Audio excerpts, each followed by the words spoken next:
Tiki, buckle up. I started eating somebody up, and then it all clicked in my mind real quick. Parthenogenesis is the story of Genesis. Literally, they are literally telling you the story of how the Eve gene mutated and was creating children, self-ether, non-ether beings through the process of parthenogenesis. Really look at Genesis. God created these things? No. They literally told you the cycles of getting implanted and literally creating a child inside of her body.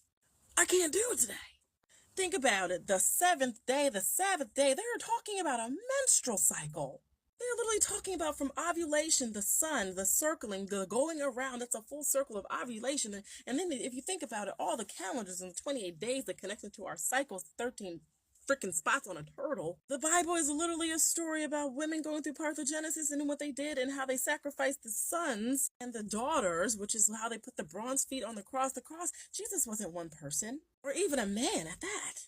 And then they tell you a story about the Garden of Eden, and then you realize that Antarctica is the Garden of Eden. It's the actual Garden of Eden where 2/3 of the water is, and it's literally a rainforest. But then why would they try to give us the Amazon rainforest our entire life and look in total opposite direction? Because they were trying to make us look at, they were telling the story about the Amazon women, about the women who were going through parthenogenesis, which is the true story of the Eve gene. And everything they tell you in the Bible is the story about how they literally went and they pillaged things. I'm sorry, God doesn't like murder, but he had a guy murder proved his loyalty to him? Like, your God is already tainted. Your God was already a sinful God, so we can't pretend that the book was written by a good person. But then if you know, like I know, when the book was revised by King James, the Demonology King, in 1881, 30,000 times, it literally was a story recreated to continue the journey. They removed so many crystals and why now I understand why I was 69.9% more likely to die in childbirth.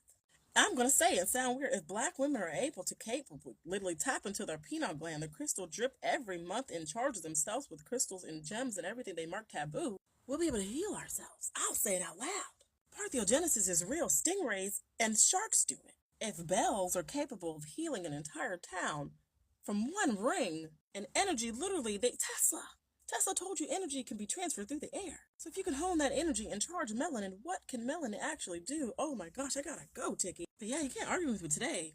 Parthenogenesis is literally the story of Genesis. It's in the freaking name. Mary didn't have a little lamb. That's where the tainting come in. That's where Ball's story begins, with Mary. The Virgin Mary, the sacrificing. If you were sacrificing black women who go through parthenogenesis, you were sacrificing